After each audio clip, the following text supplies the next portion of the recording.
Smash that. Smash that. Smash that. Smash that. Smash that. Yeah. Yeah. Smash that. Smash that.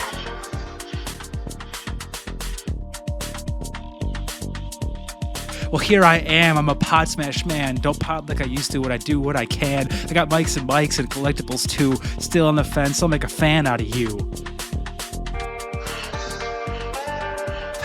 Smash that. Smash that. Smash that. Smash that. Smash that. Smash that. Yeah. Yeah. Smash that. Smash that. What? Oh, I need a pen.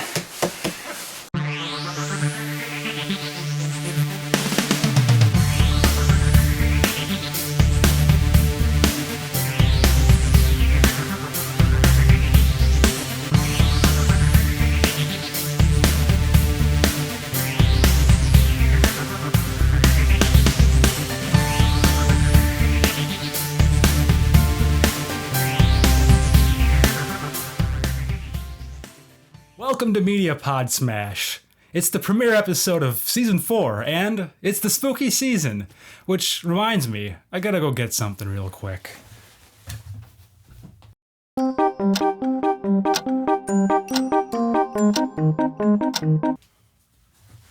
Whew, alright. Much better. Now I feel like I can really present some spooky stuff here. And since it's the premiere episode, I'm gonna give you a 2-for-1 deal. First, let's take a look at some of the stuff that I picked up from Walmart.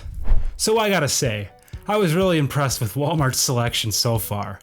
If you listened to the last episode, you heard me gleefully talk about this voice changer, and that's just barely scratching the surface.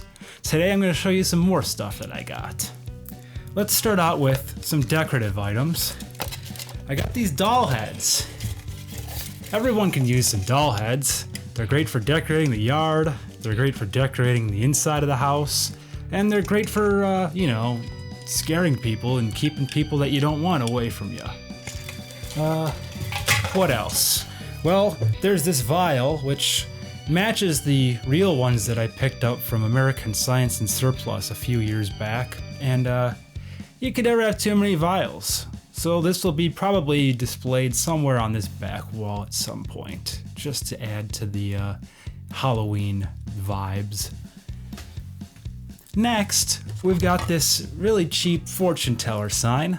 I picked this up for $1. I don't know where I'm gonna put it, but it was $1. So my impulsive brain said, just buy the damn thing. Now we'll move on to some food. This is a Monster hot chocolate bomb, which looks like Frankenstein's monster. I believe they went with the whole Universal Monsters theme on these because I think there was a Dracula and maybe a mummy, if I'm not mistaken. If they wanted to get really crazy with this and like appeal to my dopamine chasing brain, they would have done like foil over the top and did like chase hot chocolate bomb figs. But alas, most of the world is probably not like me and they just want to know what they're getting. So this is a cool monster and probably we'll just eat it. I don't think I'm gonna drop it in hot chocolate. I'll just lose all my willpower one night and rip this thing open and eat the whole thing. So. And lastly, we'll get back to food in a little bit here, but I wanted to quickly show you some other things that I picked up. Some really cheap makeup, which, I don't know, I guess I can trust. It's just makeup, colored makeup. It'll be fine. I'll use it probably for some upcoming skits or, who knows what else. I mean, I'm not really into the whole dress up thing. I used to dress up back in the day. You know, I went to college parties. I used to be cool. The next item that I'm going to be showing you actually could have been part of the Walmart haul as well, but I'm sure you can purchase it other places. It's the Charlie Brown Great Pumpkin cereal. And this has been a thing you take a beloved franchise and you put it on a cereal. It doesn't even really have to go along that well with what the franchise is. It just has to have a good flavor, and some cool box art.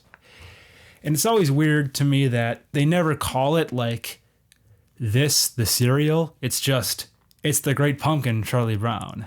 Like, there's no indication. I mean, I know I'm not stupid. I know it's cereal, but I always just find it weird that they never put the cereal like it's Charlie Brown cereal or Great Pumpkin cereal. Because I mean, it's not just this. It's a lot of these. Like last year they had Hocus Pocus 2.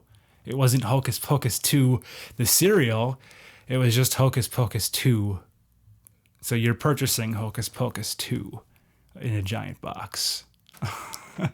I mean, but I get it. It's just, you get to figure things out. And it's pretty evident by the enlarged cereal on the front in the bowl. So enough about the box and what it's called. Is it cool? Does it taste good? Let's find out. I just so happen to have my bowl and my spoon, and of course, got some milk to try this baby out. So let's give it a real taste test here. Okay, I've got my cereal poured, I've got my milk poured, I'm ready to go. So the cereal is vanilla flavored, like I said, and you've got pumpkin shaped marshmallows. So nothing too extreme, but let's give it a shot.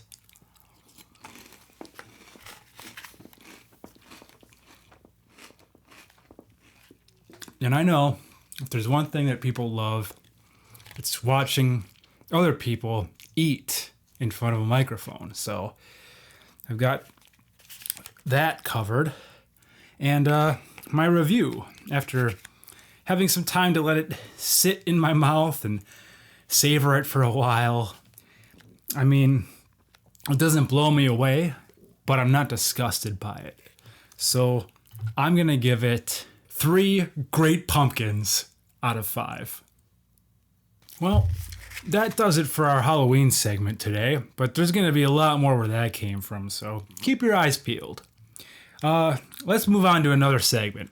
It's a brand new segment called Jeremy's Junk.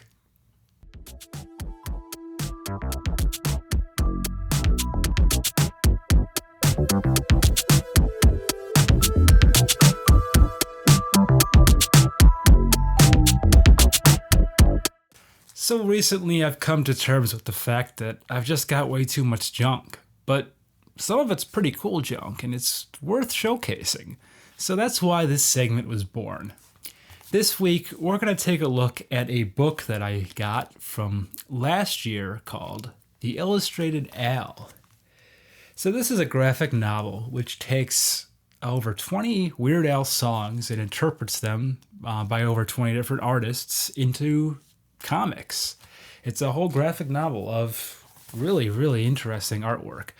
It's got a foreword by Emo Phillips and a lot of the songs that you know and love. For instance, here's an interpretation of Weird Al's One More Minute off of the Dare to Be Stupid album. And I just think it's really neat. They're all different art styles. This one is definitely looks more like it was done with like a colored pencil or crayon. And it's some of it's very graphic. I mean, it matches the lyrics. So of course, this one involves stomping on a heart. Of course, there's all sorts of other stuff that he does in the song I won't go over. But here's another one I really enjoyed. This was an interpretation of your horoscope for today off of the Running with Scissors album. And again, just really unique art style on this one. It's just different squares. And my other favorite here, just staying on brand, is the Nature Trail to Hell in 3D. And this, of course, parodies a lot of the slasher films at the time, and there's a axe-wielding maniac who is chopping people up. And there's some great references in the different panels. They've got the Scooby-Doo gang. Just a lot of cool visuals here. So this book just showcases a lot of great stuff. Legendary artist, Weird Al, years and years of content, and now we've got this wonderful thing to look back on. So, I mean, I've always been a big fan of Weird Al. I think he's really unique, very talented guy. I had a chance to actually see him last year as well in concert in Milwaukee, and it was a heck of a show. He did it was sort of like a stripped down kind of thing because he played mostly originals up until the end when he did like the whole medley, but before that it was all original songs, and it was a really cool experience. I did see him once before a little bit at Summerfest, and he was doing the whole costume changes, which was also cool in its own way. But artist that stood the test of time, still continues to do a lot of creative things. They just had the Weird Al movie on Roku, so he's sort of in a renaissance period here. The Illustrated Al. It's a wonderful book to look at. It's just so much cool art, and I'm going to give it 5 accordions out of 5. Now it's time for some pros and cons. This week, Madden 24. Pro. It's a game that functions. Con. There's still clipping issues. Come on, man. Pro. The franchise has some improvements. I mean, you can restructure contracts. You could do blockbuster trades now because there's like 5 slots, maybe even more than that.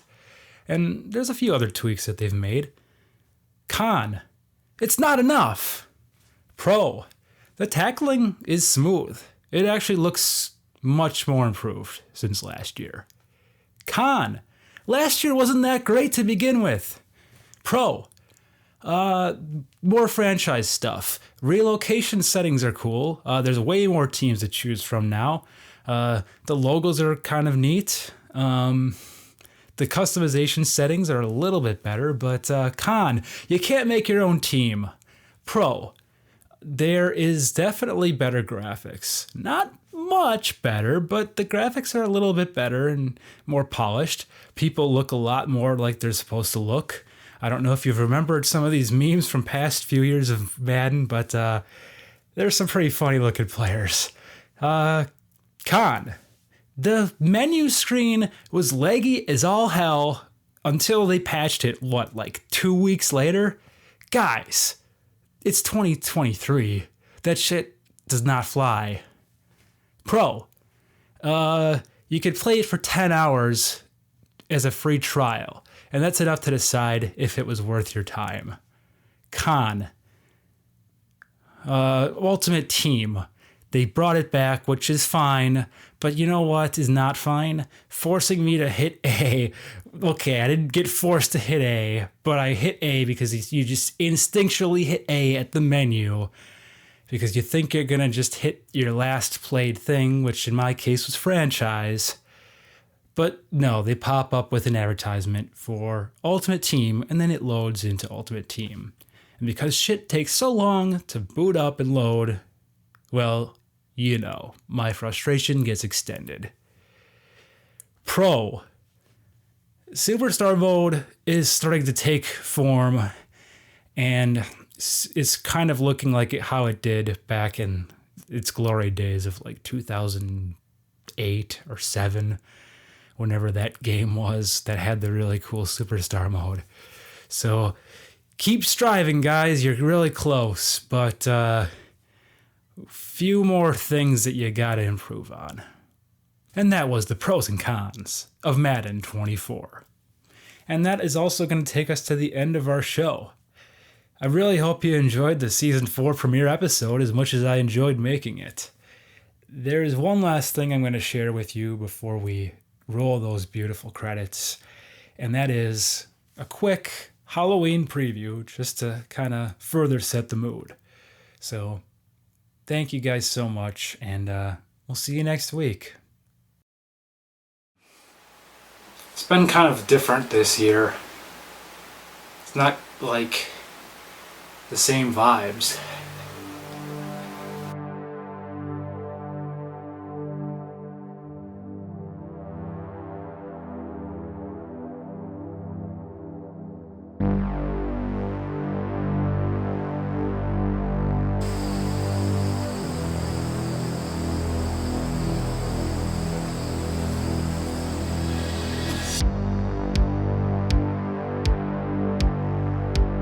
It's not about the burnout this year. That's really not what it's about. The question is, can you keep the balance?